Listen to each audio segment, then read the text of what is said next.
Welcome to Indiana Sports Beat Radio, presented by Endeavor Hospitality Group and Andy Moore Honda of Bloomington. Know your role and shut your mouth, you jabroni! Fires upfield into the end zone, and it's caught! Jelani Woods, touchdown! ISB! A 43-point night for Tyrese Halliburton. How do you like that, partner? Galloway drives all the way to the hole, throws it up, got it! Indiana's got their first lead of this contest. I mean, that's a goddamn Emmy winner right there. Now, from the Golf Club at Eagle Point Studios, here's your host, Jim Coyle. Hello, everybody. Welcome aboard this beautiful May 31st. Indiana Sports Beat with Jim Coyle here. Hope you're having a great day. Great week, for that matter. We've already reached the halfway point. Thanks to that nice little short week we got started with the Memorial Day weekend holiday on this past Monday. That's, the gift that keeps giving. You get the 4-day weekend, and then you get the short week to follow up. Nothing better than that. Hope everybody's doing well. Hello to everybody in Fort Wayne on the fan. Hope everybody's doing well wherever you are, whether you're up in the region rats or river rats down on the river. Hope you had a great day yesterday. There's plenty to get to and plenty on the show today. Jakai Newton, future Hoosier. As a matter of fact, he's probably on campus right now. Have an interview with Jakai Allen today. Rick Bozich joins us. Kyle Neddenriep. And, of course, John, the producer, along for the ride. Hey, one thing I've got to ask before we get rolling here. You always mention the region rats and the river rats. Now that we have Fort Wayne, what are they? What kind of rats are the Fort Wayne listeners? They're actually caps. They're caps. I like that. Here we go. That fits their tin cap. But yeah, that's what I'm saying. Yeah, it's in Scott. caps. Fall right in, man. You got to fall right in.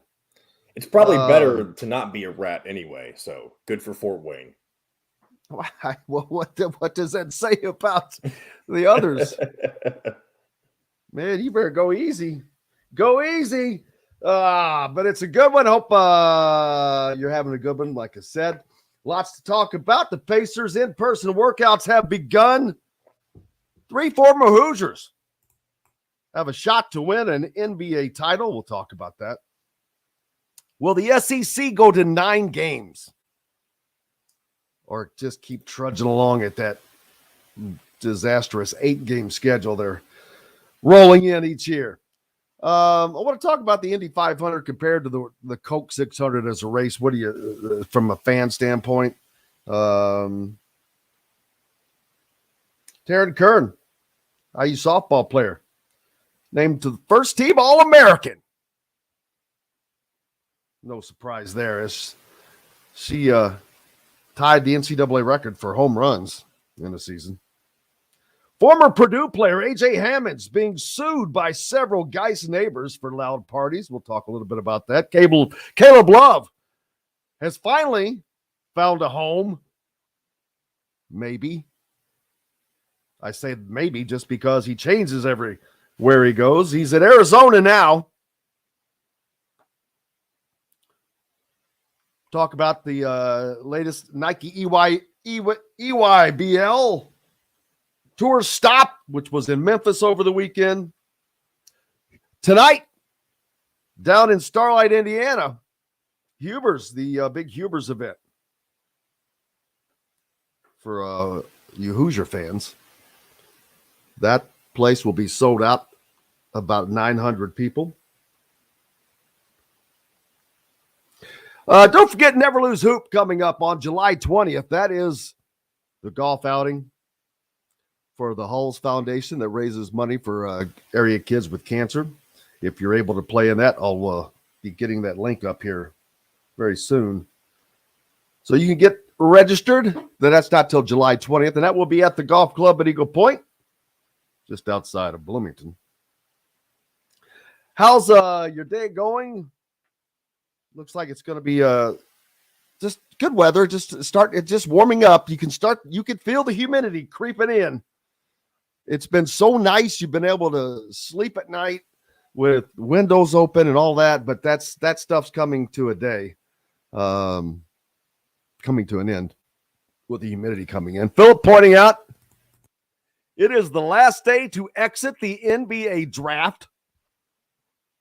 How will that affect college teams? Teams like Indiana, who still have a spot open, a scholarship open. Kent checking in from Mount Pleasant, Michigan. Steve, 5 lefts. Fred as well. You can do so as well on the Andy Moore Honda hotline. Looking forward to hearing from Jakai Newton, as he is one of the incoming freshmen for the Indiana Hoosiers basketball program. And, we're talking about all of the transfers and what is needed and who's coming back. And the guys that are coming in are, I don't want to say forgotten, but they've kind of been overlooked a little bit, I guess I would say, as to the potential of what they could bring to the court next season. And Jakai Newton is exactly one of those guys. He's physically ahead of the game, I guess you would say. He's not coming in like a scraggly freshman. So that makes a difference. Speaking of 3 former Hoosiers, they have the chance to win an NBA ring. The NBA Finals being set now with Denver and Miami. Victor Oladipo and Cody Zeller on the Miami roster. Of course, Victor out for the year with an injury. So he will not be getting playing time. And not getting that ring, though, man. Thomas Bryant, along with the Denver Nuggets, who are favored to win this thing. It should be a heck of a series, really, I think. I don't think that many people had Denver and Miami picked, especially since Miami is an 8 seed. Well, and here's one thought about that. I mean, a week ago we were talking about how both of these series could have potentially, the conference championship series, they could have been ended in 4 games apiece for both of them. Obviously, only the one involving the Nuggets did. The Heat had to play an extra 4 games, or 3 games, I should say. So they're going to be coming into this a little more fatigued than the Nuggets will. Plus, they're already going to be the underdog. It's definitely going to be an uphill climb, in my opinion, for the Heat if they're going to win this. Well, yeah, they're not the favorite, so I would agree with you. But I also they have a guy named Jimmy Butler, so that can change things as well. Nike's fourth Sometimes all you need EYBL. is Jimmy Butler. Hey man, you got to have a good one. Nike's 4th EYBL session of the circuit, summer circuit, was held in Memphis this past weekend, or the holiday weekend. Games that lasted until Monday. This is the final session before the Peach Jam, which comes up in about a month. Now, there are a lot of guys down there like Aaron Powell that are Indiana targets. He's from Pasadena, California. He didn't have his best shooting weekend. I'm going to combine 7 for 26. But Dylan Powell, or Harper rather, from Don Bosco Prep out of New Jersey. I don't see Indiana landing Ron Harper's brother. Ron Harper Jr.'s brother, that is. But we'll have to see. He could fight for the number 1 overall spot in his class. But that would be head-to-head with Flory Badunga. He helped lead his team to a 2-0 record on Saturday. He had 24 points in just 25 minutes of action in one game. So he had a good weekend. Austin Swartz also in action. He's averaging 21 points over the summer. A lot of guards in action. Jaden Mustafa, a 6'6" wing. Indiana's scheduled to host Mustafa in the middle of June.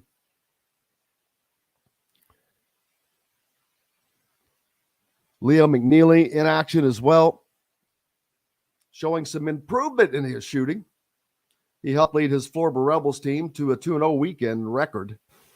They're 11-6 overall now in the EYBL standings, tied with the Chicago-based Mean Streets for fourth.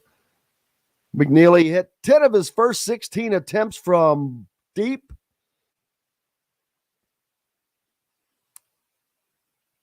So he's been putting up the long ball. Boogie Fland. He's also in action, another guard. His squad went 2-3 with losses to Boo Williams, Old Soldiers, and NH Lightning over the weekend. A lot of guards in action that Indiana looking at, but Patrick Ngamba, big 6'10" big man from Manassas Park, Virginia. His squad went 4-0, winning every game by at least 9 points. Ngamba's best games of the weekend came on Sunday when he went a combined 19 of 33 from the field, 51 total points, 29 rebounds in just 2 games. Some good numbers for those guys. So that was action from over the weekend. Not a lot happening in the world of recruiting right now. But as you heard me mention, this is the last day to pull out of the draft. So there'll be some movement from there. And we'll see what that happens. It's going to be curious to see what Indiana does. They have an open scholarship remaining. So that's going to be interesting to see how that ends up. I mentioned that a former Purdue basketball player being sued by Geist neighbors for loud parties. I read about this, but I didn't know didn't name who the homeowner was. AJ Hammonds, former Purdue player, is being sued by several Geist residents and by the homeowners association,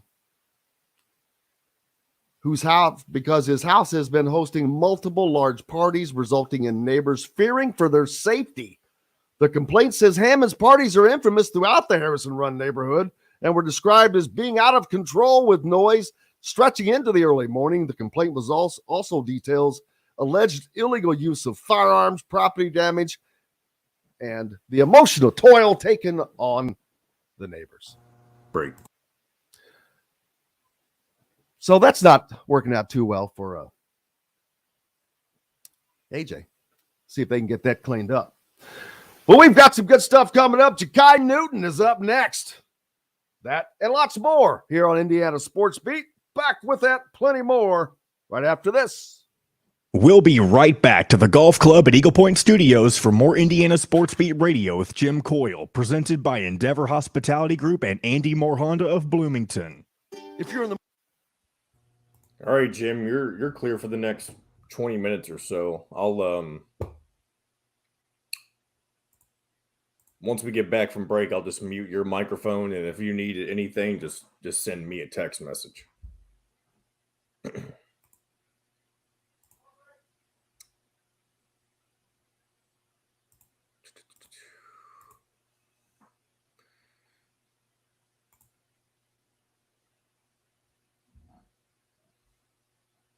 Wish there was a way I could alter the background when we did this, but do what you got to do, right? I was like, where is that background? Do what? What shouldn't that background just be like somewhere in the StreamYard thing? I don't know what you're talking about. The background. But what Should about not it? should it not be stored somewhere in StreamYard? It is. Not on my end. That's where it comes from. No, you're just looking at the wrong. You're looking at the wrong. There's different tabs. I know what you're talking about. Whenever you recorded the interview, you were on the wrong tab. I'll have to show you what you could do to switch them.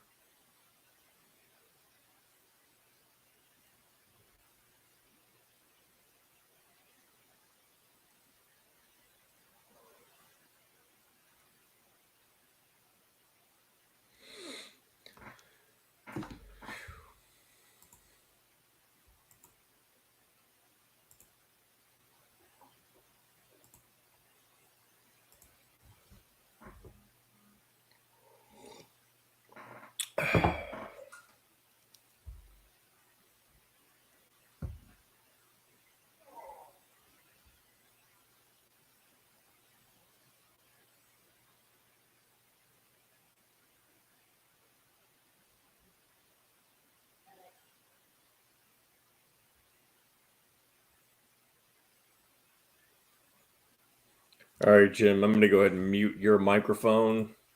If you need anything, just text me. All right. I think we should be good to go here.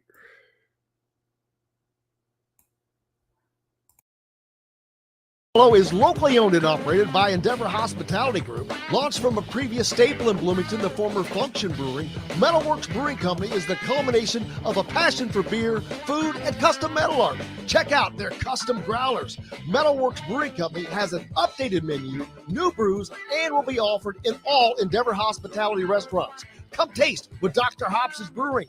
Metalworks Brewing Company. Bring your passion and your thirst. This segment is brought to you by Southern Stone Restaurant. Now back to the Golf Club at Eagle Point Studios for more Indiana Sports Beat Radio with Jim Coyle, presented by Endeavor Hospitality Group and Andy Moore Honda of Bloomington. Welcome back, Indiana Sports Beat Radio. Appreciate Jakai Newton joining us here on this fine day. One of Indiana's newest recruits arriving here on campus. Jakai, first of all, thank you so much for taking the time to join us here. Yes, sir. Appreciate you for having me. Absolutely. Now, you're getting ready to leave and come up to Indiana to arrive on campus. There's got to be excitement of that, just going off to college, period, going away from home, all that stuff. Oh, definitely. I mean, it's what I've been working for, so it's finally time to get to it. And, of course, being down there in Georgia, moving up to Indiana, getting away from the family. And I know you've been away from the family with AAU and all that kind of stuff, but this is probably going to be the first time for an extended period. I'm sure your parents are excited, but a little disappointed to see you leave the house. Yeah, mom's let me know every time she see me.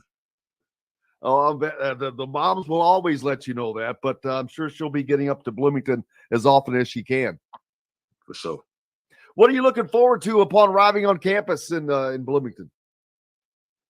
Man, I mean, it's so much. I got to work out.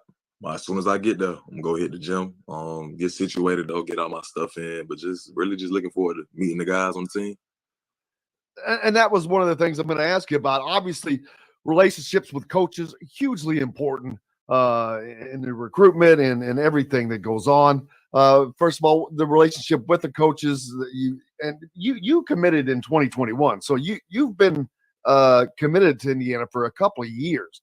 So you've got to have a deep set of a great relationship with your coaches at Indiana. Well, definitely. I trust all the coaches, and I feel like they'll prepare me the best. So who's the coaches you have worked with closer so far? Coach Al. Yeah, Yazir. I've seen them pictures of you two together, and what is there anything that makes that relationship special? Yeah, actually, so this is a little minute ago. 10th grade, going into the 10th grade, we had a tournament down here with all the high schools, a fall league tournament, and I was at the time, I think I was like 15. So I ended up playing real good. And Coach Yao, he was on like him and another dude, they had like a podcast or something, and they were talking about the best players from the whole fall league. And Coach Yao brought me up, and he said I have the potential to be a high major recruit. At the time I was 15. So just like seeing him, he knew about me and he believed in me before anybody. So that's how that started. Well, and what does that mean to you for someone to have that kind of confidence in you? You can have it in yourself. You have to have it in yourself to perform. But when that first person who of relevance, I guess I would say, from Indiana, whatever it is, that first person that has that kind of confidence in you, man, what does that do for you? Man, it just takes the pressure off of you. Like it's just pressure off of you, just knowing that somebody realizes the work you put in. And then playing like during the different AAU circuits and tournaments, it's different than high school because it's a different level. Everybody on most of those teams were probably the best players on their high school teams, so that really lifted up the talent level. What was that like, and preparation for getting you ready for college? To my like, which is AAU. Yeah, I mean, AAU, fast pace. A lot of transition game, a lot of stuff that'll translate to the Big Ten. And that's what I think. And in watching Indiana play in the last 2 years under Mike Woodson, what have you seen that with your game, what you can bring in to help? Obviously, you're being a combo guard. That 2 spot is something Indiana really needs to get some scoring out of. And I know you're able to get to the rim. Shooting the ball has been a key thing that Indiana really needs. Where's your game going to help the Hoosiers? Well, yeah, like you said, being a combo guard too.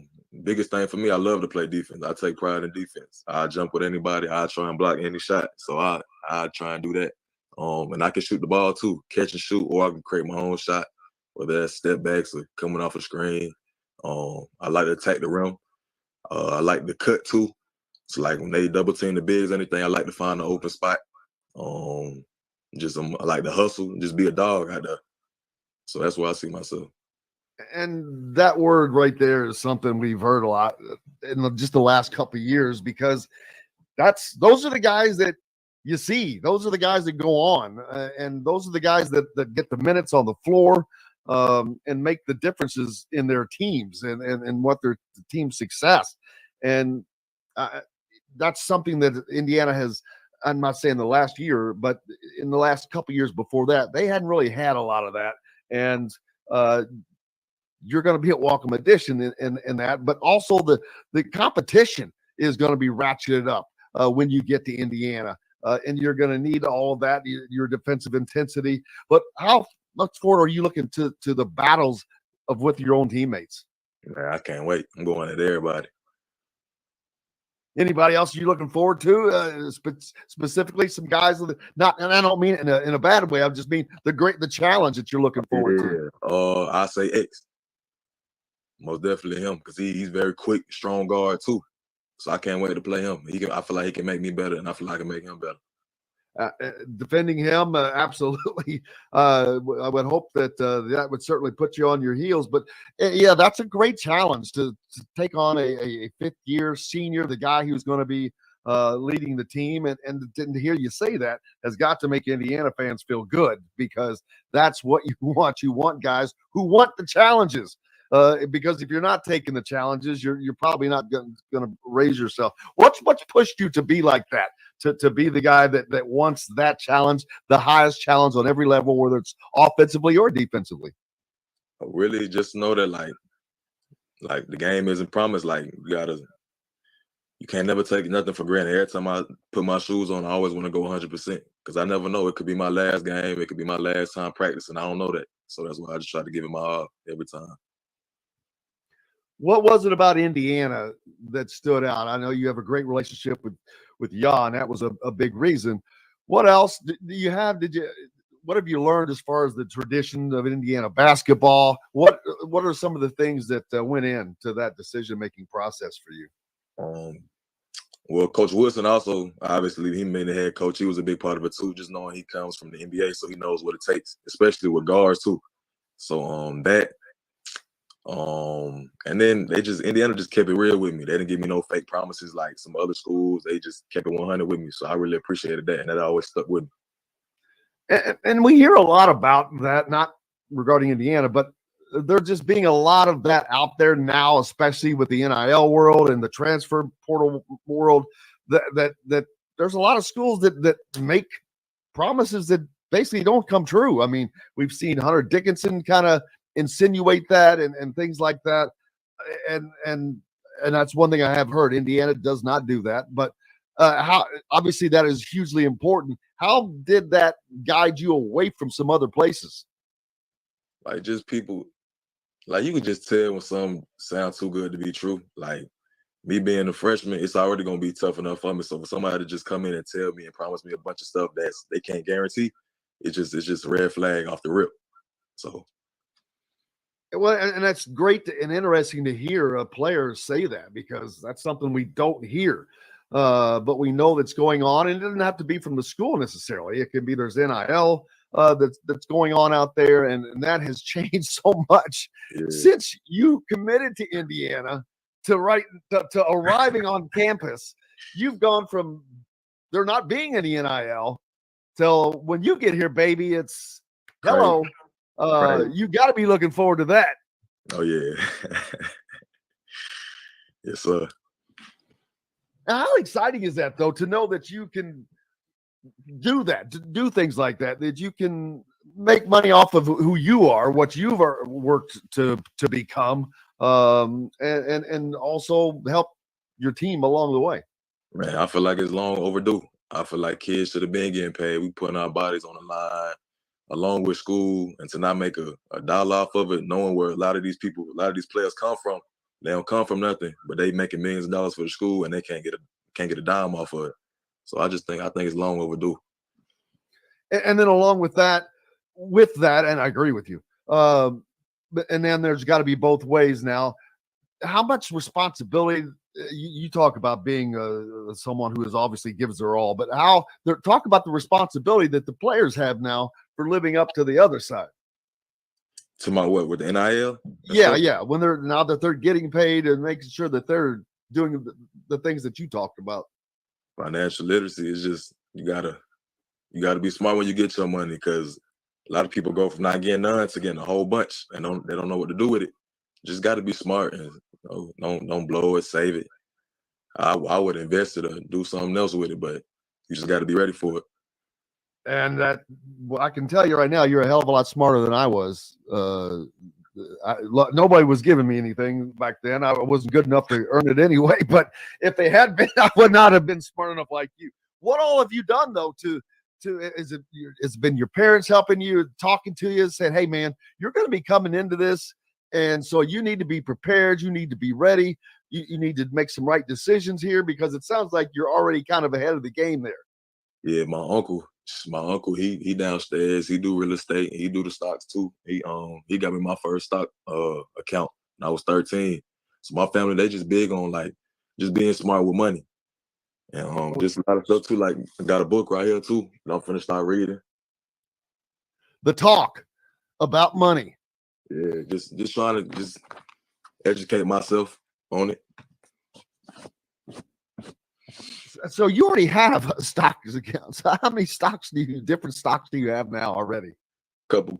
Got cryptocurrency. I'm trying to get into AI too though. With like what's going on with AI, artificial intelligence, like all the different crazy stuff. I'm trying to get into that. But might get into marijuana, couple pharmaceutical stocks too. So there's a lot out there, but that just shows the intelligence of our youth, man. They're a lot smarter than some of the adults like me. But man, that's awesome. And congratulations to your uncle, by the way. What's his name? My Uncle Brandon. Uncle Brandon. Yep. Uncle Brandon, Uncle B. But yeah, shout out to Uncle B, because that is, and your mom, Bettina. Man, it's Uncle B and Mama B. My pop's name too, Brandon. Mom's, my auntie, everybody, Nana, all of them here. They all got. And how often will they all get to come up to Bloomington? Oh, my mom and pops will be up there probably all the time. Nana will be up there too a little bit. Try to get my uncle and aunties up there too. So yeah, I'm gonna have the fam up there. Family affair in Bloomington, and it'll be looking forward to that. Yes, sir. You're the players, we talked about them. You haven't had a chance to probably meet all of them or be around all of them. I'm sure you've met some of them. Who do you know already? Who did you know prior to committing, or did you know anybody prior to committing? Before committing, I ain't know nobody. I wasn't even watching basketball like that. So as soon as when I started getting my offers and stuff, that's when I really started watching. And since the commitment, have you talked to kind of everyone who's on the team now, with the exception of maybe some of the transfers? Yeah, I pretty much talked to everybody except the new guys. Have you met? How many of them have you actually got to meet? All of them except the transfers. Okay, cool. So how's that gone? How is it coming into a situation like that? Now, for you, it's a freshman, so it's a normal situation. Then we've got transfers that come in. And so once you get here, you're going to have to deal with that because that's just the nature of the business now. And I hate to use the word business, but is what it is, right? But that's going to be something that is probably going to be there. New teammates every year, which you're going to have that. But the transfer portal is always going to be something hanging in there. How do you deal with managing all this stuff at once? Like you said, that's just how it is. I mean, I can't control it. I just got to be ready when I get there. So I control what I can control. That's it. And having watched Indiana play in the last couple of years, what are you looking forward to doing to elevating their level of play now? Last year, they made the NCAA tournament, of course, again, going to Albany, getting knocked off by Miami, but moving them forward deeper into the tournament is what the fans are looking for. They've got a great roster coming in with yourself, in addition to lots of other guys. And you mentioned Xavier coming back as well. So it's looking to be a fun season in Bloomington. Most definitely. I think we're going to shock a lot of people this year. And by that, what are your expectations? At least a Final Four. Big Ten champions? Yeah, yes, sir. That's and of course, so now you're coming to Indiana, and I know that you had no reason to look at it because you said you weren't watching basketball in that way. One thing I was going to ask, it's so different now. Guys don't seem to have favorite teams anymore because there's just so much spread out with AAU and this and that. I noticed you got a Westbrook jersey behind you. There's another one over here. There on your other side, there's a poster. Who's that dunking? Is that a Duke? That's Westbrook. Oh, so that's all Westbrook for you, man. Yeah, it's my favorite player. So you're all. So what about his game do you like, and is there similarities to your game?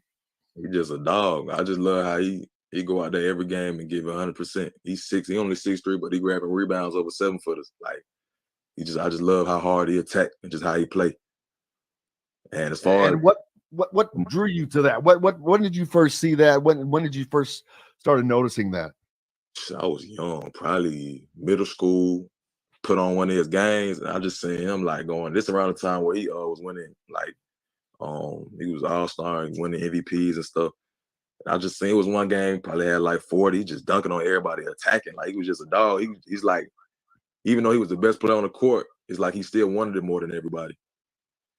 Now, and I knew you had to deal with an injury that cost you. Was it the AAU season last year?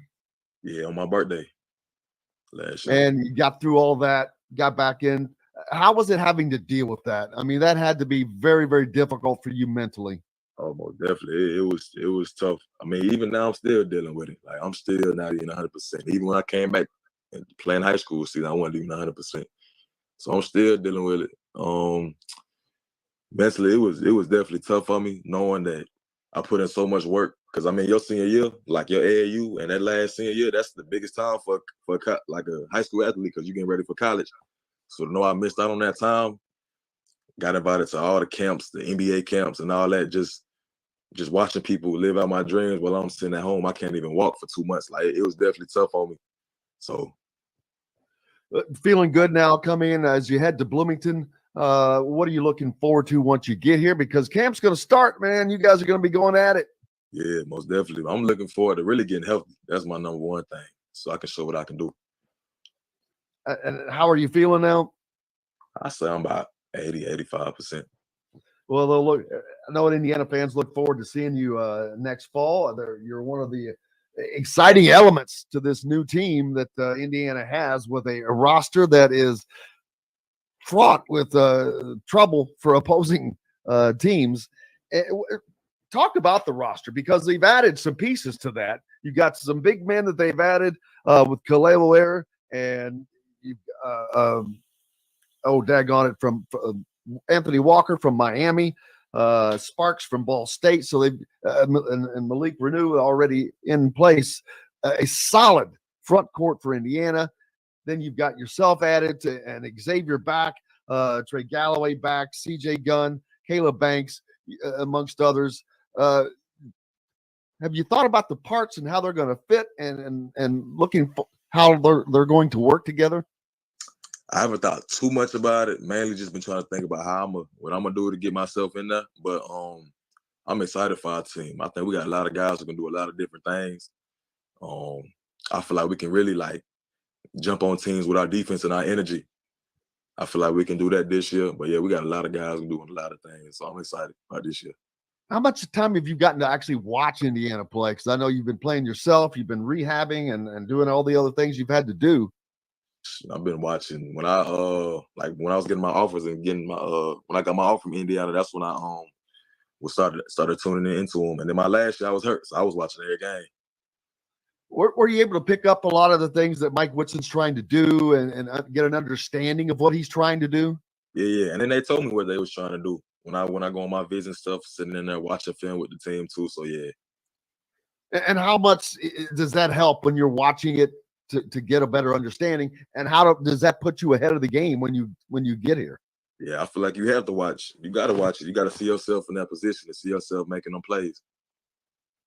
Well, Jakai, man, I know you got to get busy, and I cannot thank you enough. It's an exciting week for you. You just graduated high school, number one, so congratulations on that.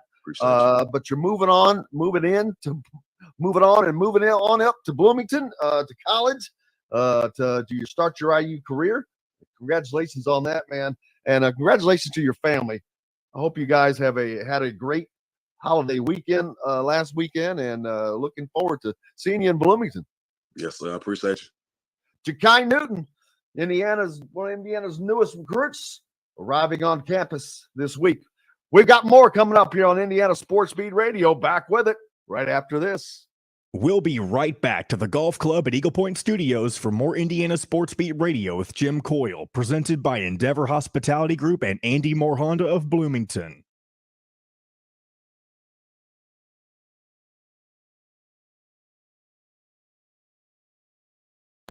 Whether it's at our place or yours, great food and a great time is our guarantee. Endeavor Hospitality is a locally owned and operated.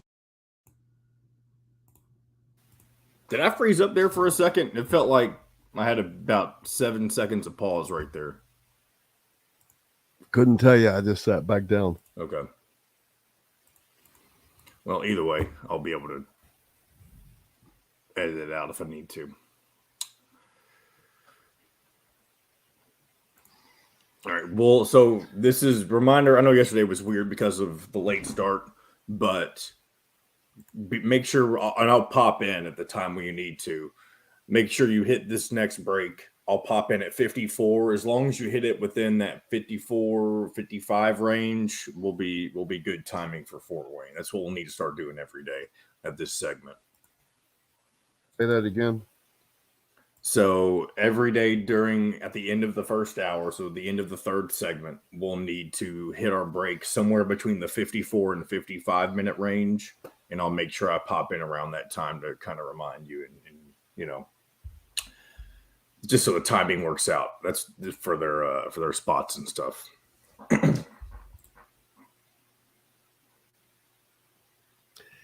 Yes, I believe he can shoot the three. But that's not his milieu, I think he's better known for scoring at the rim, actually. But he can shoot.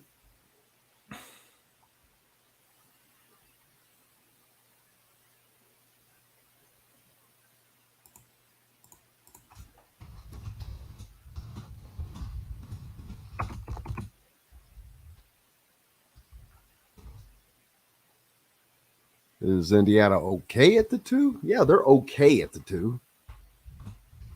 But when you're okay at something, you're just okay. They're not great at the 2.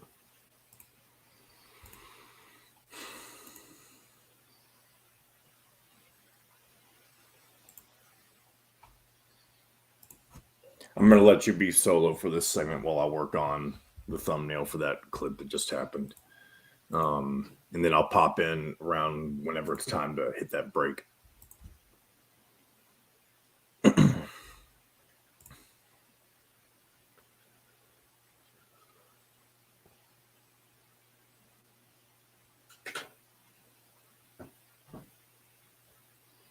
Should I have done the interview shirtless?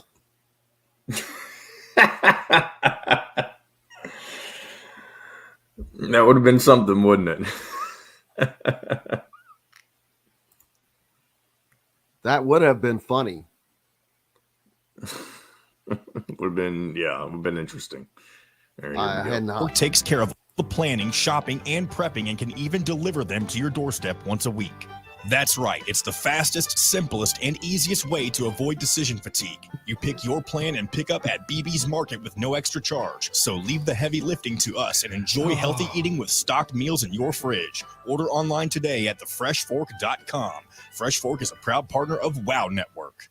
This segment is brought to you by RE/MAX Advanced Realty, Indie Home Pros team by Cheryl Sizemore.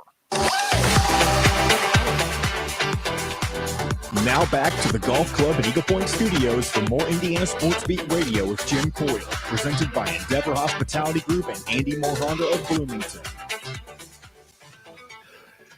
Hey, welcome back. It's Wednesday, May 31st, last day of the month. Appreciate Jakai Newton again for joining us here on Indiana Sports Beat. Looking forward to finishing the week out here as we're heading into June, baby. Don't forget the Hubers event going on tonight down in Starlight, Indiana. If you don't have your tickets, you're probably too late. Never Lose Hoop golf outing, July 20th coming up.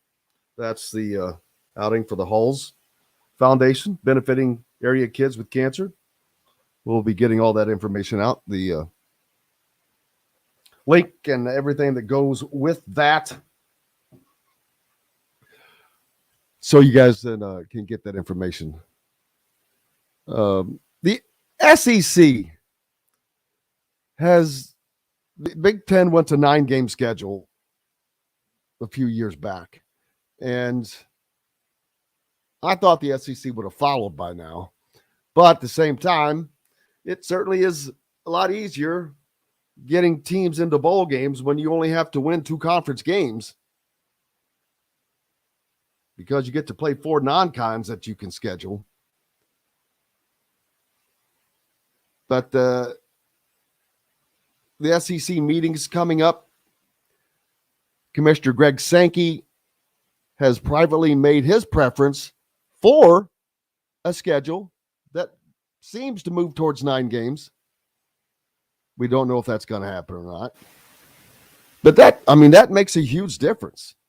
I mean, when you talk about schools like Indiana, Maryland,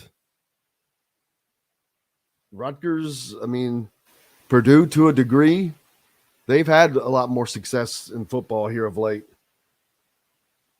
Well, overall period in that regard. But I promise you, even at Purdue, you give them 4 non-conference games where they only have to win 2 Big Ten games a year to get into a bowl game. Yeah, that's much more preferable. But it's also about money. the SEC teams said, well, if we're going to play 9 SEC games, we want more money from ESPN, but we're not sure that that'll happen. We'll have to see.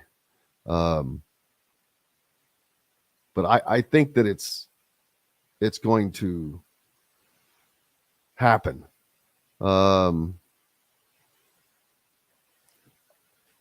Seth Emerson from reporting on it said, all along, the 9-game format has been the most likely outcome for the SEC schedule.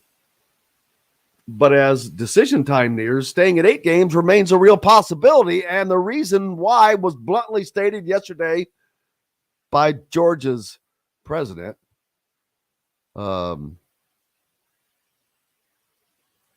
Which that exact quote comes down to compensation. Jared Moorhead is the president in Georgia. Who was seen favoring a 9-game last week,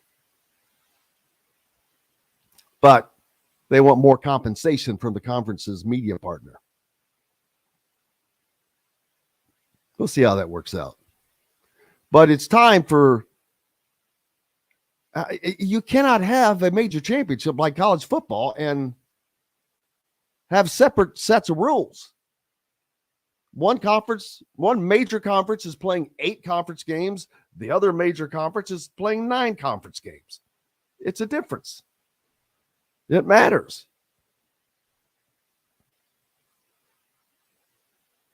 It matters a lot.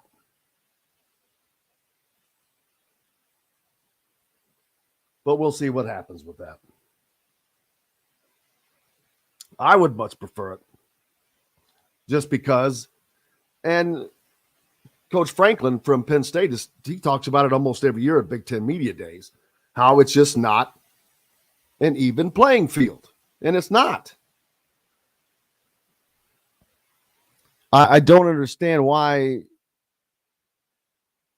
they have not gotten together and come to a consensus. But that's what happens. You have conferences running themselves, and you can't tell a conference what to do. So we'll see how that works out. At least we have the 12-team playoff coming. And then part of that going to 9 games for the SEC would see them doing away with divisions, as is the Big Ten here soon. They have to set up their guaranteed yearly games. Then you have to get agreement on that. Then they figure out their rotating games.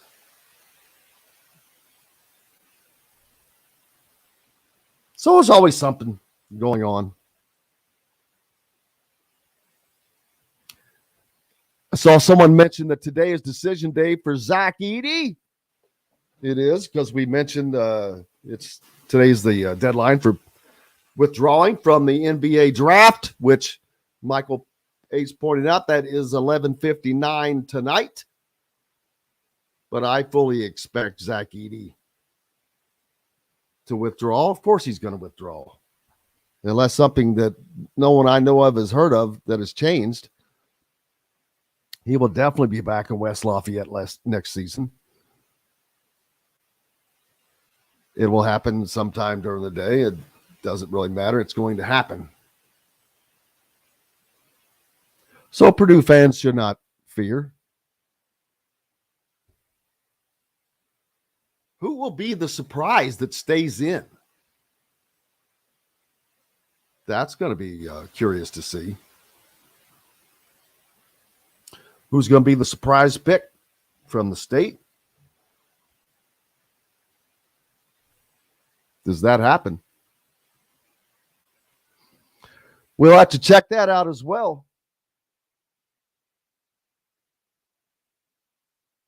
Kenneth thinks that the 20 Big Ten Conference basketball games is too much. Well, that all comes down to scheduling and money as well.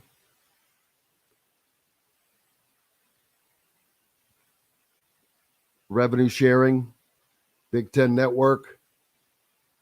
That's not going back. Nothing is going backwards. That's the one thing you can count on is nothing is going backwards. Everything is just going to continue to move forward. Andrew Jones predicting Trace Jackson going late in the first round. That's going to be really, I don't see that happening. I see him being a early to mid first round or second round pick at best. But we'll see. What the hell do I know? I'm not an NBA GM.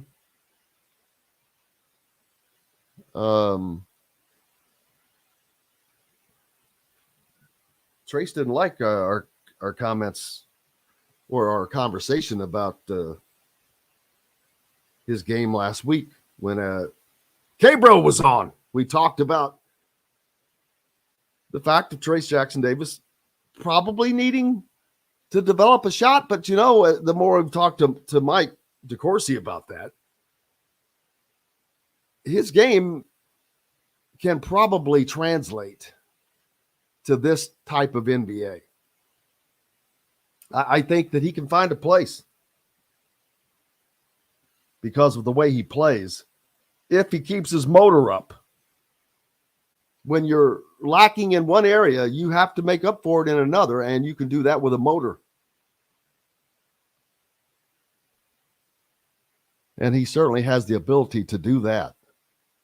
And I think he's going to have to do that very thing to make up for some deficiencies. Everyone has deficiencies in some ways, and you make up for them in others. Andrew says the Reds are climbing in the National League standings.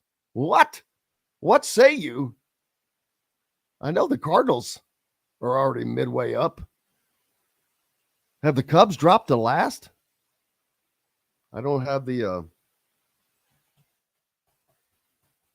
standings up, but with Indy going on all weekend, I kind of wasn't paying attention. But look, oh my, what in tarnation is going on? The Reds have won 4 straight. They are in third place in the National League Central, only 3 games out of first. What, are you kidding me here? Wow. Brewers sitting on top. The Pirates, a game back. 2 games in front of the Reds. Holy smokes. The Cardinals back in last place. A half game in front of the Cubs. Man. This is going to be exciting. It could be exciting. You never know. We could just get the White Sox to come around. We could do that. Hey, look, we got a lot of fun coming up. Hope you've enjoyed it. We'll be back with more right after this. We'll be right back to the Golf Club at Eagle Point Studios for more Indiana Sports Beat Radio with Jim Coyle, presented by Endeavor Hospitality Group and Andy Moore Honda of Bloomington. If you're in the All right, good job.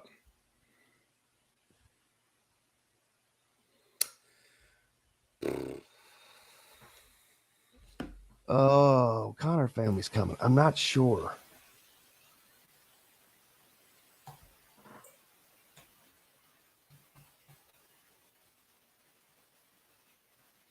Great family there. Look at the great family picture. Speaking of this Friday, do you want me to get Jeffrey the Greek if he's available? I know we had to push him last week because of Indy 500. Which was pointless. Yes. So do you want to do Jeffrey the Greek this Friday? Sure. Okay. Just wanted to make sure. sure. What was I doing? You were looking at the O'Connor family. Oh, yeah.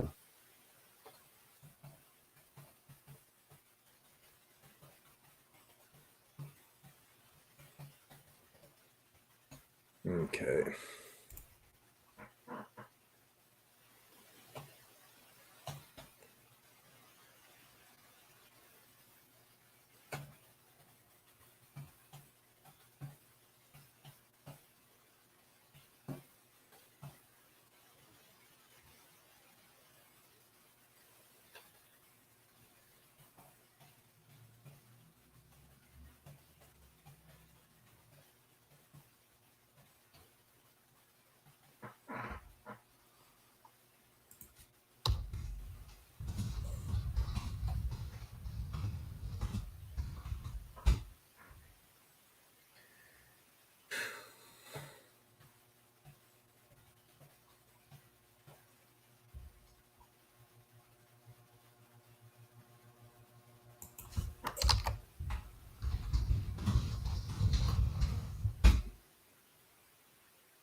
The Reds, baby.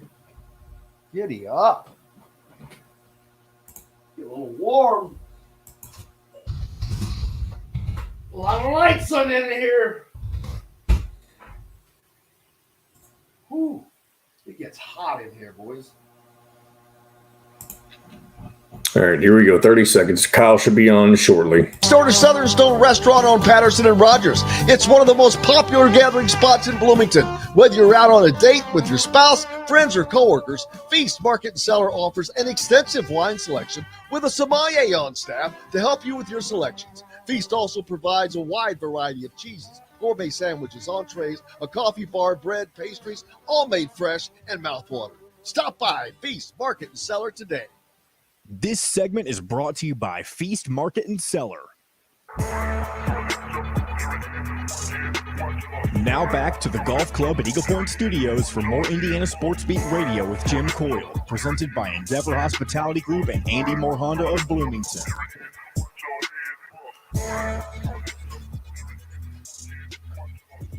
Welcome back. It is a beautiful Wednesday. We've made it to hump day. Quickly. Short week. Love it. Man, I wish we had 4-day weeks every week. That should be an American rule. Couple people chiming in on the Andy Moore Honda hotline. Reds team competing a year or two ahead of schedule. Last place Red Sox would be in first place if they were in the Central Division. Yes, they were. Yes, they would be. Kyle Neddenriep joins us from the Indy Star, a Detroit Tigers fan. Let's see how his Central League Division's doing. Hey, ooh, look at his Tigers. Oh, whoop-de-doo. 2 games out of first place. Yeah, How's they that? were. Until the Rangers got to town, they were a game under 500. But for whatever reason, Texas is pretty good this year, it looks like. Hey, man, the Reds are in third. Yeah. Can you believe That's that? crazy. No, I can't believe it. No, how are you doing? I'm doing all right. How about you? Cannot complain.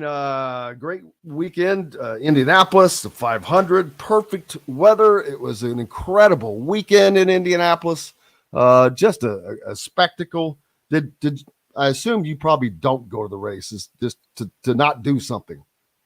Yeah, I've helped in the past. I didn't help this year, but it depends on I haven't helped for a few years, but I probably covered 5 or 6 of them or somewhere in that range, and it's it's great. It's fun to cover it. I'm not necessarily a huge race fan by any means, but being there the day of is just kind of it's a fun experience, and gone to a couple of them just as a fan, but yeah, it's hard to explain, but I think I've been to living here like 16 years, and it's just once May comes around, it's just kind of a different vibe around here.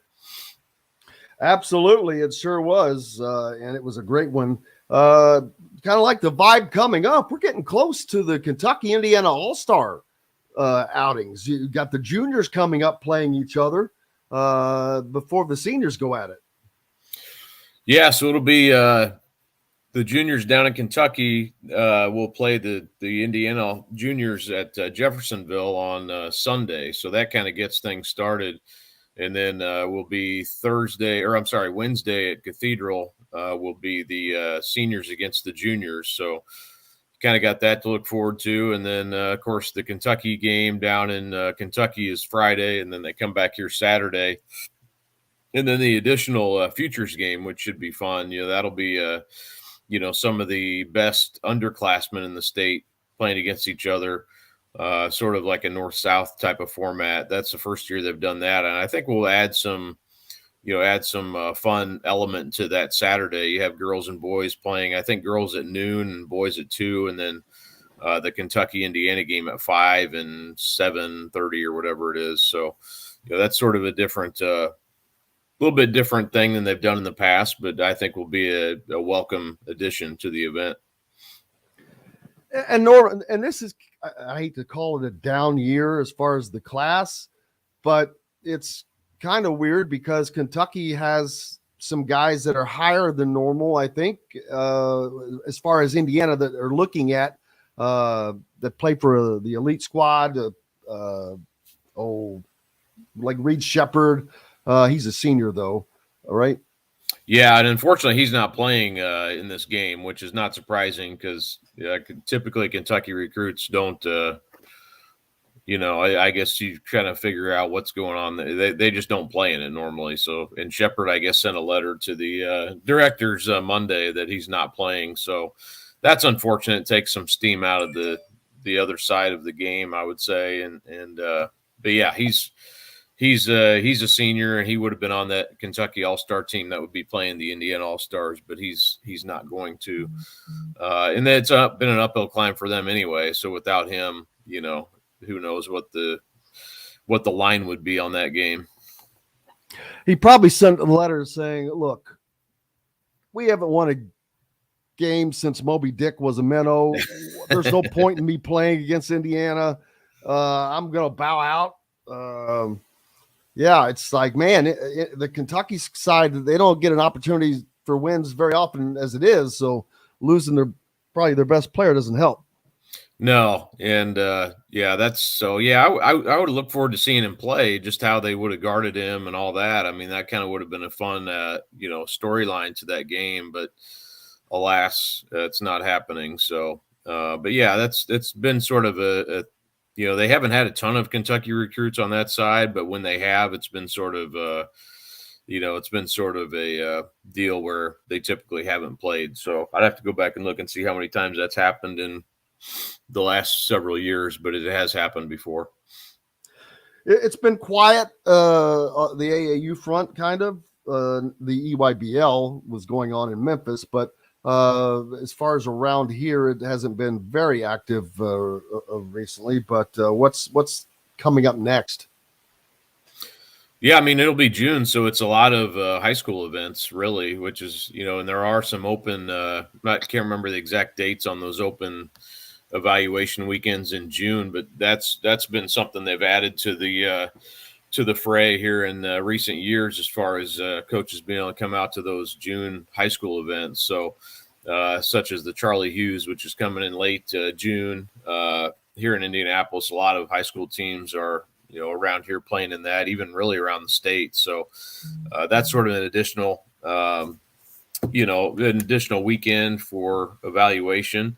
And then, we'll have a lot of just high school, whether they're shootouts or tournaments or, teams playing together in just various things. We'll have the top 100 underclass showcase. So you got June is kind of the start of more of the high school side of things. And then, of course, July we'll get back to the AAU stuff. But yeah, June sort of I try to get out to more stuff in June probably than I do in AAU anymore. But a chance to see kind of the high school players play together. And sometimes you find out players are playing different schools, and sometimes that comes later after June. So we'll see what happens this month.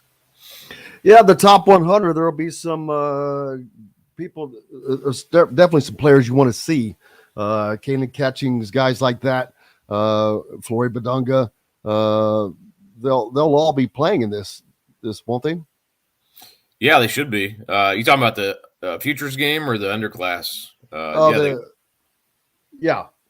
Futures game. Yeah, the underclass thing is, I think, at Brownsburg towards probably more the middle of the month. I think is where it's going to be again. So, yeah, they try to get all the top. Basically the top, and I believe that's also a open evaluation. It has been, I think, the last couple of years. So, or at least last year it was again. So I think that'll be during a evaluation situation. So, but it's a pretty quick event. It's mostly games. They're playing. They kind of match up the teams and play games, and they do a little bit of skills and stuff like that, work and but yeah, should be all the top underclassmen and a lot of juniors, but then some of the sophomores and incoming juniors and incoming sophomores as well are in that. What has been is this a time where you were able to kind of take off but is baseball kind of eating up into that, or you have to? No, I don't really cover much baseball. I've been doing a lot of track and field this spring. So I did cover a baseball game Monday, but mostly I've been doing. David Woods retired for us. He actually still does stuff, and hopefully will do some stuff for us in the future. But I kind of, at least temporarily, replacing him for track as far as that goes. But yeah, it's been fun for me. A lot of the athletes I cover, several of them are, play football or basketball. Some of them also do track. So, there's some crossover there. And then, the boys is really, there could be, and I doubt it happens this way, but you look at what could happen Friday at the state meet in track. You could have as many as like 8 or 9 records potentially fall. That's how good this year has been in state track. Josiah Rogers from Park Tudor out last week out at Lawrence Central ran a 10.30 100, which is the best time in 21 years in any meet in Indiana. So wow, wow. It was amazing. And there's been a lot of stuff like that this year. I wrote a preview this morning. It is really amazing, the athletes, especially on the boys. The girls have good ones too. Maybe not the depth this year that the boys do, but yeah, there's so many top times and national type competitors who you're putting up numbers that compare with anybody in the country. So you can kind of go say 10.3 is pretty fast. Yeah, it's unreal. The times I was standing down there close to the track right there, and they flashed the time up on the screen, and the whole crowd just kind of was like, it took their breath away. It was like you could hear the buzz. It was just like it was cool. That's something that was just very unique and very fun to be there for that, because the second place guy ran a 10.50, and it looked like he was way behind him. It was amazing. And usually 10.50 puts you, I think he ran the second best time in the state that day. So he's just the answer to a great trivia question now. Yeah. Yeah. And who knows? The 100 race should be really good. There's a lot of really, the Plainfield high jumper went over 7 foot 2 times in a row, and he's got a chance probably to even go higher at state. And, just a lot of really good, events, and and there will be some upsets, I think, which is fun too. But it's kind of been fun for me. I haven't covered track to this extent probably in 20 years, and it's been fun for me to kind of dive back into it and find some unique stories and kind of do something different. It's so much basketball and football for me. It's fun to do something a little bit different and dip my toe in different areas. So it's been kind of rejuvenating a little bit. Track was a fun sport for me to participate in. It's kind of like a carnival, because you just got stuff going on all over the place, and nothing has to be related to the other. It's just a fun time. It's spring. The weather's usually good. The guy who finished second there, that's my favorite question to always ask. What horse has the second fast Derby time of all time? and it's Sham who finished second to Secretariat. Yeah. That's Right. I love that. It's incredible, but yeah, it's too bad for that young man that finished second. But maybe he'll get his shot next week, right? He will, and he's probably it's Elijah Jackson from Lawrence Central. He's probably he had the best time in the state up until that meet. So he does have a chance, and who knows what happens. But yeah, you're right. I mean, you can track, you kind of go into it like, man, it feels sort of overwhelming if you don't know what you're looking for because there's so much going on. But once you know kind of what you're looking for, there's so many different stories that are out there that you can kind of pick and choose to write about, that you almost sometimes you go into a football or basketball game and you're like, man, that my story I had lined up didn't pan out. Track and field, you can pretty much find anything that happens that day. You'll never run out of something to write about. Something cool will happen no matter what. You just have to make sure you're there for whatever it is. What is up next for you, Kyle? Like I said, I've got that state track preview out. I've got the girls coming. We're announcing our Marion County Athletes of the Year and our City Athletes of the Year. Josh Mickens actually just put that out about 45 minutes ago. A story on him. He won the Marion County Male Athlete of the Year. So we got that.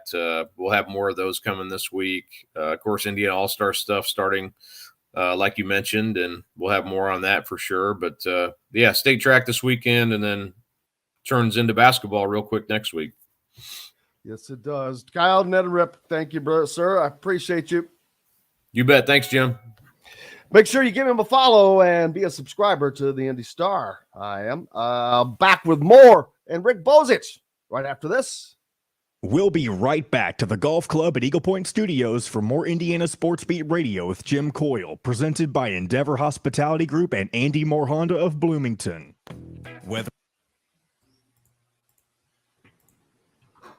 Welcome, Mr. Bozich. Good morning. Excuse me. What's going on? Just the dog days. I guess it's not really summer yet, but the it's dog not. days of unofficial summer. The heat's definitely on its way if it's not here already. Yes, it is. The humidity seemed to arrive yesterday, I feel like, for the first time. Yeah. Yep. How is Mr. B? He's okay. How are you doing? Good, sir. Enjoyed the heck out of the Indy 500. Did you go? Yeah, and I know people in Louisville would disagree or hate, but man, there's just a difference between like the Derby and the 500.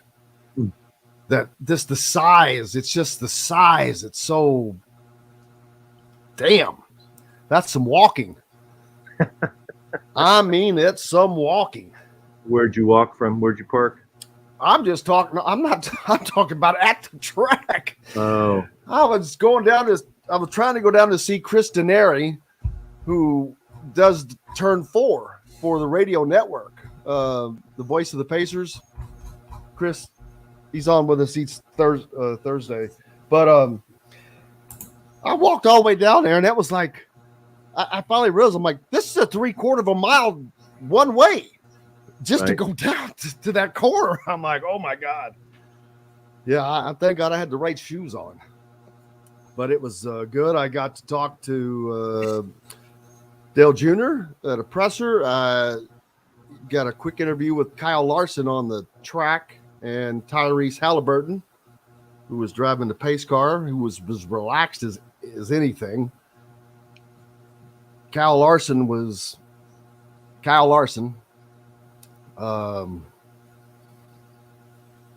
That was pretty good. Grid race, grid finish.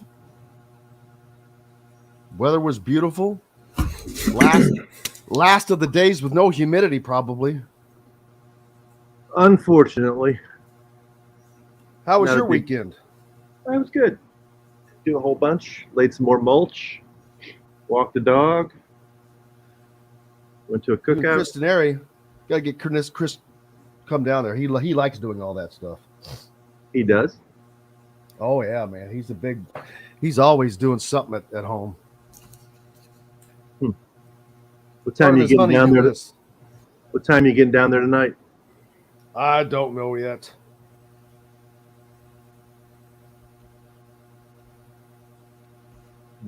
Are you going to the baseball regional?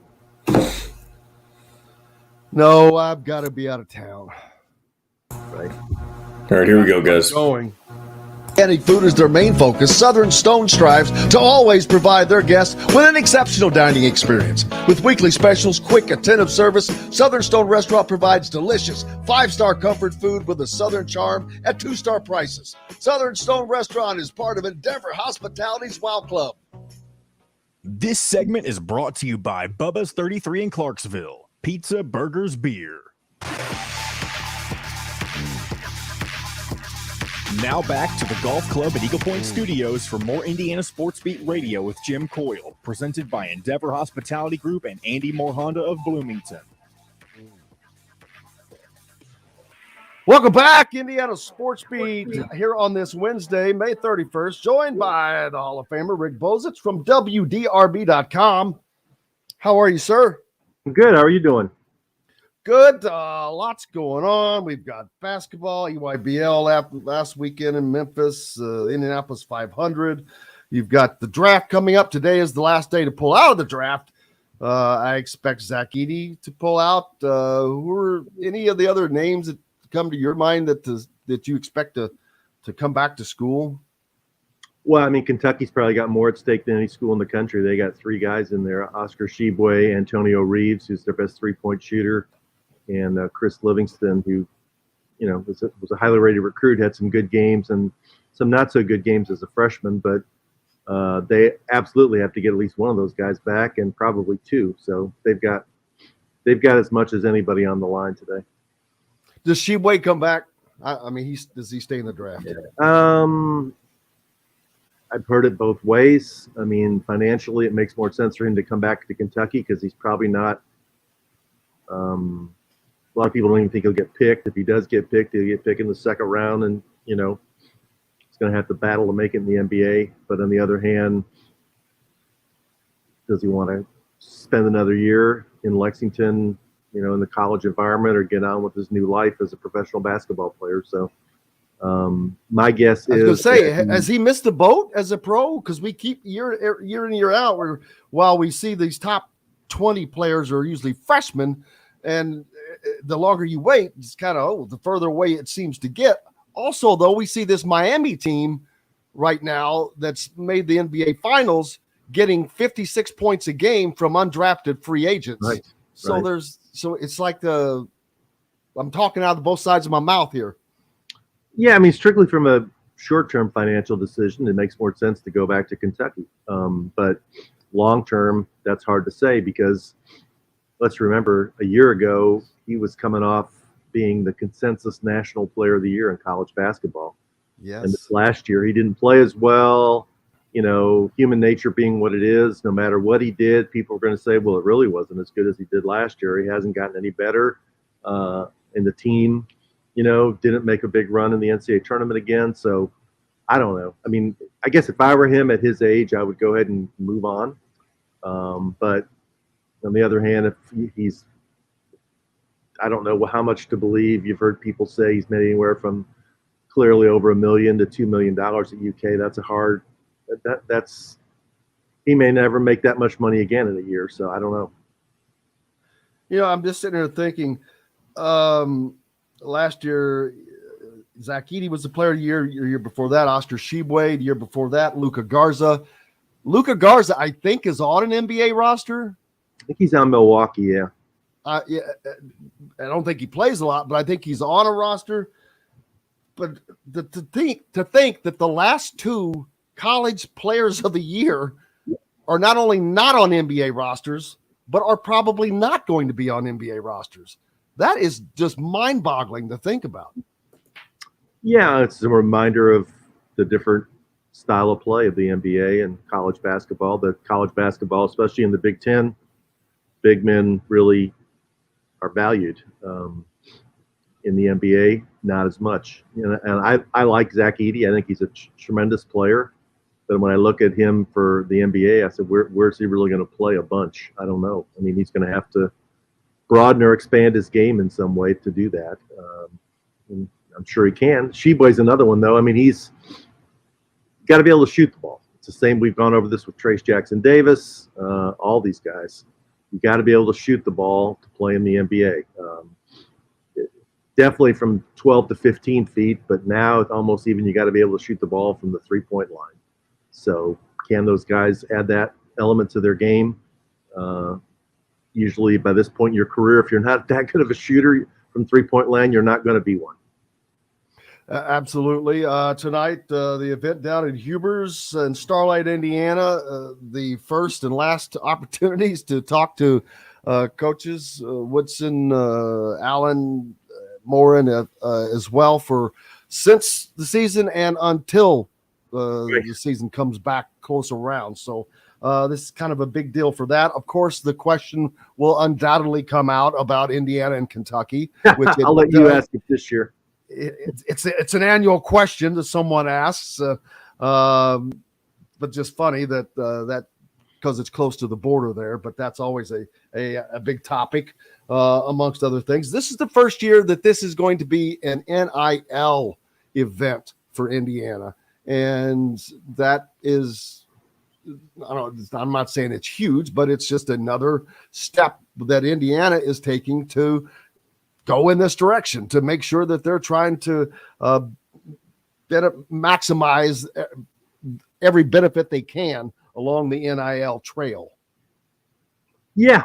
I think, I've been going to this thing for a long time, all the way back. I think my first coach that I went to one was Mike Davis, maybe. So be interested to see how it differs from the way it's been the last, I don't know, 15 years there. I mean, Crean was still the coach when it was at the winery, I think, right? It's 10 or 15 years there where, they come in that one room on the north side of the building for a while and hang out, and then they go into the big banquet room that's usually packed and talk in there. But I'm wondering if they're going to have, since it is an NIL event, will there be players there signing autographs? There will be? I don't know. I know there will be some players there. Okay. I don't know. And when I say players, athletes, I don't know what all and who all it's going to be. But I do know that there will be athletes there. Yeah. And in the past, Fish moderates and the coaches all get up and talk for a little while. And, this year, will there be somebody there from the collective get up and say, this is what we're doing. This is why it's important. This is what we need from you. Will there be a pitch to get people who are there to, contribute to the collective? I would imagine that that's going to be the case, right. And doing other things that they can. I think building up their Hoosiers Connect, which is the more grassroots effort, is something that they'll want to do through that. But it's just another way, and probably other schools or programs, whether we're talking football or whatever, have things like this. I'm surprised Indiana doesn't do more of this, because this one's been going on for a long time, and it was successful from the beginning. But it was successful from the beginning because it started with Bob Knight, which that gives you a pretty daggone good foundation to build off of. But they've continued, and I'm just surprised because that one's so far south that they're not doing one in Richmond, or not doing one in Terre Haute, and not doing one in Kokomo or Fort Wayne, etc. Right. Evansville. So we'll see. Yeah. Yeah. I mean, there are a lot of pockets around the state. If you have a lot of Indiana fans and former Indiana athletes, and obviously you could pick Muncie or Anderson, that area where you get people together from a variety of cities. North side of Indianapolis for sure, or south side of Indianapolis. But as you mentioned, the fiber of this one does go back to Bob Knight when he used to come down here, and it was a private event. The media wasn't invited, and he raised money for the IU library. And I think it was sort of an invitation only thing in the beginning. I mean, very, very few details used to get out, because I think it was a pretty no holds barred, candid discussion by Bob Knight. We know which direction that could go. I think Billy Reed got to go occasionally because he was that tight with Coach Knight. But yeah, it was a big deal back then. And I'm glad it's continued. And I mean, even in the lean years, you'd go and there's always at least 700 to 800 people there. In the last few years, when interest has picked back up, there's been 1,100, 1,200 people in that place. I mean, it's last year. I don't think there were any seats available. No. If you don't have a ticket now, I don't think you're getting in. Right. But I could be wrong. Who knows? And we pull up. The thing starts at 6 and get there at 5, and there's people lined up to get inside when we get there. Oh, a line of people waiting to get in. Yes, absolutely, and it will be packed. And it'll be fun to see. And this is the first time anybody's seen Mike Woodson since the end of the season, right? And he's had his surgery. Yeah. So That's true. Forgot about that. Yeah, it'll be interesting to see if they do bring any of the basketball players. I do know that most of them, I talked to Jakai Newton, and he's, I think, moving in today. Okay. I think today is move-in day, as a matter of fact. Okay. So for summer school. So you've got the freshmen. I'm assuming that the transfers are probably coming in at the same time, even though that they're older. But I think got the guys everywhere. Yeah, and Jakai hasn't met the transfer, so you got all these guys that have to meet yet. Right. Yeah, I know. The Louisville, I was over there last week talking to somebody, and the players were coming back this week. And I just read, I think, that Reed Shepherd, Mr. Basketball in Kentucky, is not going to be allowed to play in the Kentucky-Indiana All-Star game because he has to start practicing at UK, which really is absurd in my opinion. It is. How does John Calipari do that and not look at that like that as a slap in the face at Kentucky, at the state? Because first of all, they can't beat Indiana in this series. It's like me trying to, beat Shaquille O'Neal in a down low, post up Shaquille O'Neal or something. It ain't going to happen. So they get some great players, and it's like, why do you do that? I mean, that to me, that's good. It's good karma. It's, I hate to use the word advertise. It's good marketing for Kentucky to their Kentucky base, because their team is never Kentucky based. They never have kids that actually play that are from Kentucky. Right. Very rarely has that been the case for a long time now, but this one's got a shot at it. I think that this year, although I'm still against the decision, this year it's a little bit more understandable because Kentucky is going to Montreal to play in some tournament in early July. So they're starting practicing early with games in mind. It's not like they're just doing summer workouts, trying to get ready, team building exercises. They actually are going to play games. And until we find out how many of their players are pulling out of the draft today, they've only got 7 scholarship players. So Shepherd, is needed. But what I'll say on the other side of it is the Indiana-Kentucky All-Star game, which used to mean a lot, doesn't mean as much as it used to. And we've seen the same kind of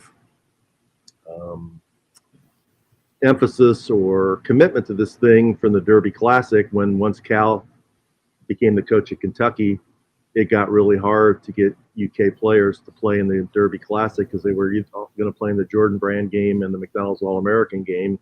And without Kentucky players in the game, interest in that game continued to decline, and now it isn't played anymore. So, it's part of the whole John Calipari way of doing things of, everything that happens with him and his program trumps what happens elsewhere. We've got a lot of flip-flop. Purdue flip-flop. You got Zach Edey. I fully expect him to be back at Purdue next year at West Lafayette without question. As you said, where is he going to play? So I fully expect him to withdraw from the draft and be unproduced. Purdue would be, how bad would Purdue be lost without him next year? I'm never going to say that about a Matt Painter team because they always overachieve. He'll put Caleb First or somebody at center and play a little bit smaller and, figure out a way to do it. So, but they definitely better. They'd be better with Edey for sure. I hope he comes back because he's good for college basketball, and I think in his mind he's got some unfinished business because of the way they lost in the NCAA tournament. That he doesn't want that to be his farewell moment with Purdue. Oh yeah, it's a great question. The regional going on in Lexington, of which Indiana baseball is in, Ball State baseball is in, West Virginia. I think they're all having to get hotels in West Virginia because there's a country music festival going on in Lexington, right? Country music festival, the state tennis tournament, state track meet, and there is a what's the other thing? The high school baseball regional at the minor league baseball park. So all those things are going on. Why did the NCAA feel the need to go here when you could have gone a myriad of other places? Well, I guess they figured that Kentucky earned it by what their season was, and that's what it goes by. They earned the home court advantage. I mean, from what I read, the players are going to be staying in dorms, and some of those dorms there are nicer than hotel rooms, to be honest with you. And it's I'm sorry, are they staying at the Wildcat Lodge? It's going to be harder on fans. And I know some people have gotten rooms on the southeast side of Louisville. It's an hour away from Lexington. It's obviously not ideal, but that's one of the perks. If you host, then you don't have to worry about that. If Indiana would have won more games, they could have hosted. Yeah, they were close, but not quite enough. I know we got to let you go. I want to ask about, though, there have been just an unusual amount of deaths at the at Churchill Downs racetrack, and it's just crazy because nothing has changed there, right? I mean, the surface has not changed. It's just so odd for that to happen in this amount and at this particular track. And I know that they're working on it. They're looking at it. That's not good for anybody. They don't want it. The track doesn't want it. The owners, the breeders, the trainers, nobody wants that. It's dangerous. The jockeys damn sure don't want it because it generally happens when a horse is going down. But man, this has been crazy. Yeah, it started really, before the Kentucky Derby, and it continued through the weekend. I think there was one on Saturday and another one on Sunday, or was one on Friday and one Saturday. I don't remember which it was, but been a dozen horses. There's a new group called HISA, Horse Racing Integrity and Safety Act, that is a federal creation, and they are sending in some people who study tracks for their safety, a number of veterinarians, some people from the Jockey Club who are very attuned to horse racing to do a study of what's going on at Churchill. And I think they call them necropsies, like an autopsy of a horse, to find out if there's any commonalities between the 12 deaths so far. So yeah, it's a big problem. It's become a national story, written about in, not just in newspaper publications, but, People Magazine and TMZ and all these things are making a big deal out of it. And they need to come up with an explanation and then a solution. It happened in 2019 at Santa Anita, and they've made some changes since then, and they've reduced the death rate, I think, 2 or 3 times lower. And that's what needs to happen at Churchill Downs, because people, I don't think unless you live in this area, you don't understand how important horse racing is to the economy. It's not just the Kentucky Derby. There's horse farms, there's horse feed stores, there's hotel rooms, there's restaurants, there's tourism dollars. There's all the breeding establishments in Lexington. It's a big, big business in this state. And anytime horse racing suffers, the state of Kentucky suffers. And unlike, say, the Indianapolis 500, which has the month of May, the Indy 500, it's over. It ends. Right. Where the Churchill Downs, they've got racing through July 4th, the July 4th holiday. So they have racing there 5 days a week. Is it 4 days a week? 4 days a week. I'm not even sure. It's at least 4, might be 5. Usually but it runs every week. Night so racing this is ongoing. Yeah, I mean, it's a, the rest of the year after the Derby is when local and regional people really enjoy Churchill Downs, because then they can go out there and sit in the fancy seats and pretend like they're a millionaire and have a nice dinner and things like that. Yep. What's up next for you, boss? Besides, obviously, you're heading to Huber's tonight in Starlight. Huber's tonight, might run out to Bats baseball. We got former Cincinnati Red, former University of Louisville outfielder Adam Duvall in town in a rehab assignment with the Pawtucket Red Sox. Didn't know he was still playing. Yeah, he was on the Red Sox this year, and he broke his wrist like a week into the season. He got off to a really hot start, but he's down here on his rehab assignment.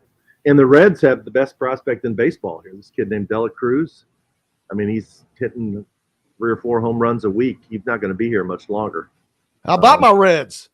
They swept the Cubs. There you go. They swept the Cubs, and now the Cubs just beat the best team in baseball, Tampa, back-to-back games. So, yeah. It's crazy. You'll be there tonight? You're going to be there tonight? I'll see you tonight. Trying to make sure we can get down there for sure. That is definitely the goal. All right. Rick Bozich, WDRB.com. Thank you, sir.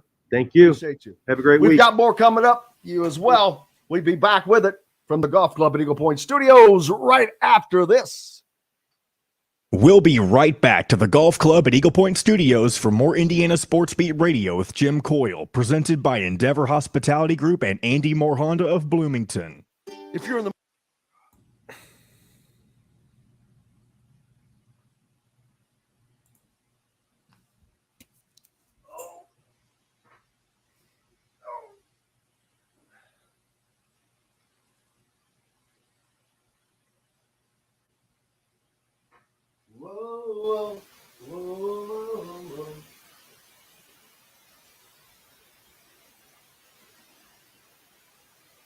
All right, so we have to take a break here. We already took a break. This is the last one. Oh, really? Yeah, we didn't do anything abnormal today. So I started with Rick at 9:50. Yeah. Oh, well, shoot. I would have went longer. That's why I was confused. I was like, does he just know Rick has to leave early, or I just assumed he had to go? I did not know that, but I was thinking I was long. I don't know why I'm having to clear my throat so much.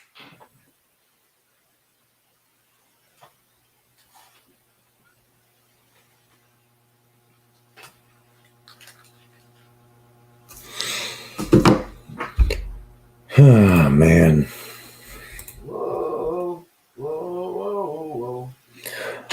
So once we get this segment started, I'm gonna pop out for a couple of minutes just to make sure I've got everything taken care of that I need to take care of, and then I'll pop in and talk with you the rest of the way if you'd like me to. Can you try to find the Dale Jr. stuff I asked the other day? The Dale Jr. stuff? Yeah. Is it the pre-race coverage? Yes. It's like 2 minutes long? I don't know how long. His question. His answer was about 2 minutes long, probably.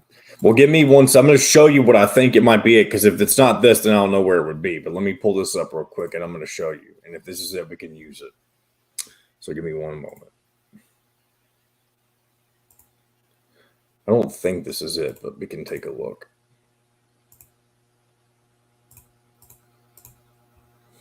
Is it this video? No.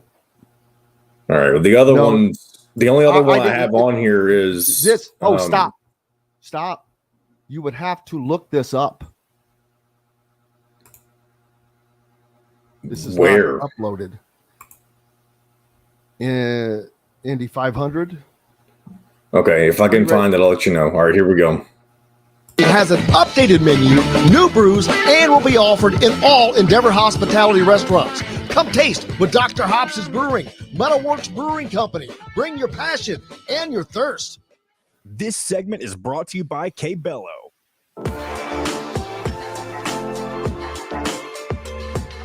Now back to the Golf Club at Eagle Point Studios for more Indiana Sports Beat Radio with Jim Coyle, presented by Endeavor Hospitality Group and Andy Moore Honda of Bloomington. Welcome back. It is Wednesday. Hard to say hump day. Hump day, May 31st. We're at the end of the month, halfway point of the week. Almost basically the beginning of summer. The humidity is definitely here. It has arrived. I think it arrived yesterday. Man. When that rolls in, you know it. The heat is great or fine. It's that dadgum humidity, man. Does the whole state suffer with this? I grew up in southern Indiana, and of course we're down in the Ohio River Valley. So you got the river and you got kind of a valley there. That always makes for a nice humid situation. But does northern Indiana, you guys don't deal with that, do you? You guys are very fortunate to not have to deal with that. I think that I remember being up and I know one of our listeners that comments is from the UP, and I had a rodeo up there one time, and it was just and well, that was up in the UP though, but it was just awesome. No humidity, incredible. Loved it. Well, Fred says it's sunny and 68 in Easton, PA. He's got the Chamber of Commerce weather coming to him all weekend. Well, or all week. You're getting what we've had. We cannot complain. The month of May was spectacular. I mean, you really cannot.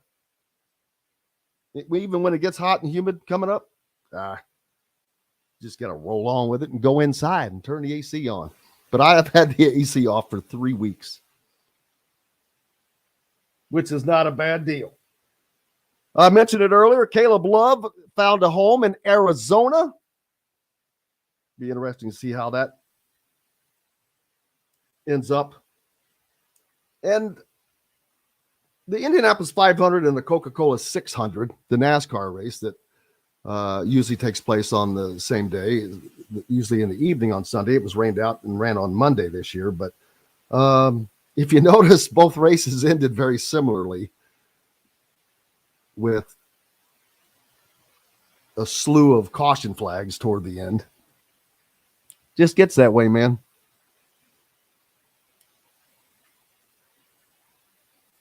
Mike says I should have spent the summer of 95 with Mike in Cuba.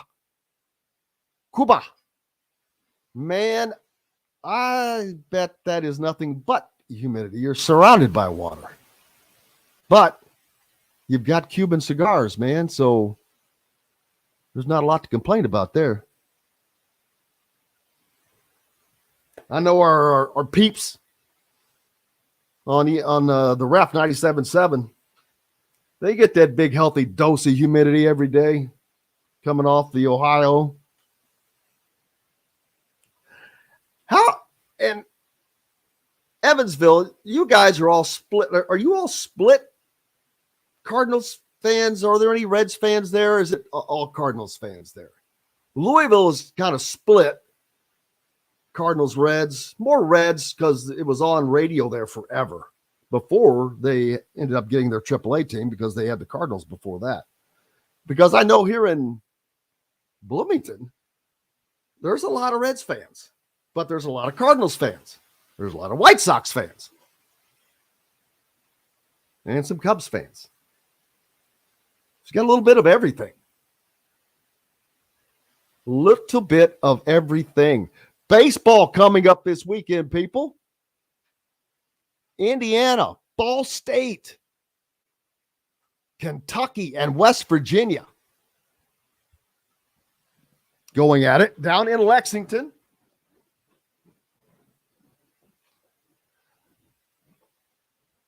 They might as well. I think they're staying in a hotel in Bloomington. Just kidding. We talked about it earlier. No cigars, illegal at that time. Oh, that's too bad. That's way too bad. They're not illegal now. It is a good short week coming up for this weekend. Sunday, you've got the Junior All-Stars playing each other down in Jeffersonville at Jeffersonville High School. That'd be a good thing to go in, get in out of the heat, out of the sun, watch some hoops. There's your future talent right there on that squad. On the Indiana side, yeah, Flory Badunga, Kanan Catchings, Jalen Harrelson. No, he's in the futures game. My fault. That's a class below. But the futures games, that'll be incredible as well, because then you do have those guys. So I think that's pretty cool what Indiana's doing now. Just dropping it down to at least the sophomore level, I think, because they've had to. You heard Jakai Newton talk about, he was basically discovered by Yazir Roseman as a sophomore when he was 15. These guys are getting noticed so much more. So look at Jalen Harrelson. The kid could probably play in college now, and he's going to be a junior in high school. That's why the top 20 in the draft are freshmen or the equivalent. It's about youth, man. NASCAR, the drivers, they're all young people. What is causing this youth surge all of a sudden? The only place it's not happening right now is in IndyCar, because we still see a lot of the superstars in that sport. And I'm going to try to get John to find this tomorrow, but that's the question I asked Dale Jr. at the presser last week was about, comparing NASCAR to IndyCar and the fact that NASCAR used to be filled with names that people knew. Dale Earnhardt, Dale Jarrett, the Unsers,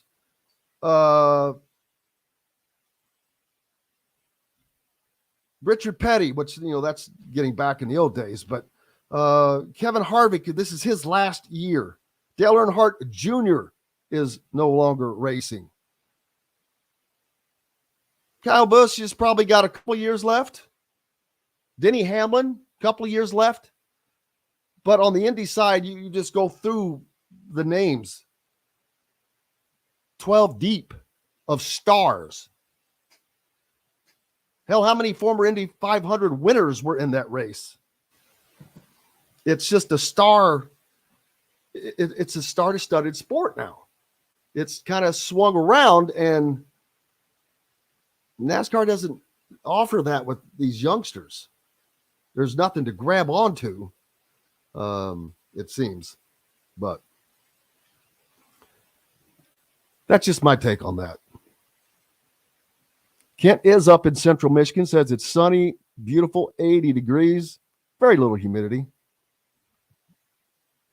That's good. Yes, sir, John Boy. Oh, I'm just popping in to say hello. Yeah, well, Kent, who was it? Mike's talking about those Cuban cigars being contraband. Well, I wish I had a lot of contraband right now. Let's see. Who just said that? John W. says humidity not as bad up north. Lived up in Portland, Indiana. Grew up in the Point of Indiana. Not Portland's up near our friends in Fort Wayne. Listening on The Fan, Fort Wayne Sports Station. Fort Wayne's only sports station, by the way. What are you going to do for the rest of this short week, John Boy? I tell you what, I'm not looking forward to. I mean, as much as I do enjoy yard work in the springtime, when this humidity rolls around, as you were just talking about, it becomes a whole new level of miserable when you add in the 90 plus degree temperatures and the wet feeling you get because you're already sweating when you're doing things like cutting your grass, especially if you have a push mower like me. It's I mean, it's a good workout, but it can make you feel miserable if you've got to take care of that kind of stuff. I know nowadays I feel like a lot of people have riding mowers or they hire somebody else to push their or to do their lawn for them, but when you're a youngster like me and you don't have too big of a yard to work with, you got to do it the old-fashioned way. Here's a little nugget note. NBC saw a 2% bump in year-over-year ratings for Sunday's red flag heavy Indianapolis 500, which averaged just under 5 million viewers. When combined with the traditional NBC broadcast, that's the 5 million is the traditional at 4.7 and streaming. So what does that mean? It's just a tad above the lowest non-pandemic broadcast that reached 4.8 in 2022. NBC said in its release, Joseph Newgarden's last lap pass of defending winner Marcus Ericsson for the Penske driver's first 500 win delivered a 13 share, meaning 13% of the homes watching TV at the time of the race were tuned in to NBC watching the race. The race is highest since 2008. It comes at a time when homes watching television dropped 26% from 2018 to 2022. When asked to account for the race's constant skid in average viewership since 2015, when the race averaged 6.5 million viewers, that decrease in overall TV audience across the board is often pointed to be a series, and network officials have a major impact. That kind of tells you why it's blocked out in Indy, first of all. They've lost a lot of viewers. It's not about, they don't need more people in the stands. That's not why it's blocked. They need more people watching it. So why not let India, you took out a major metropolitan market. How many viewers did they lose there? I mean, I just can't imagine what it would be like if, like in Louisville, we always talk about the comparison between the Indy 500 and the Derby and how close they are. Imagine if in Louisville you couldn't watch the Kentucky Derby unless you attended. They blacked it out, and that doesn't happen, obviously. I guess I'm missing the true point, and I'm going to have to dig deeper to find it because they have over 300,000 people. You can't really get more people in there. Yeah. If it's not about money, because they allow people to bring in coolers with beer. Let me repeat that. They allow people to bring in coolers with beer. That means you could go in there and not have to buy anything from them. You could play it right. So what is keeping it off of television doing? You've got 330,000 people. There's no way in hell you can get more in there. Where would you put them? And if you could, you couldn't get them out of there. 1 minute. So just curious. Thank you, Fred. Says great to get Jakai Newton in for an interview. He'll be a great addition. Enjoyed the overall content of today's show. Thank you, Fred. We appreciate you. We'll always try to provide the best. Of course, we may fall short of that, but we keep trying. Big thanks to Jakai. Newton, by the way, for taking the time to come on as he begins moving in today. So his new next pictures you'll be seeing of him be doing the workouts, summer workouts. We've got to get out of here. Hope if you guys that are headed to Huber's that we get to see you tonight. Otherwise, guess what? Until tomorrow, I'm Jim Coyle. I will see you on the radio. Thanks for listening to Indiana Sports Beat Radio. Be sure to subscribe to our YouTube page for more clips and team coverage of Indiana basketball, football, and more. You can also find full episodes and tons of other content on thehoosier.com. We'll see you next time for another edition of Indiana Sports Beat Radio.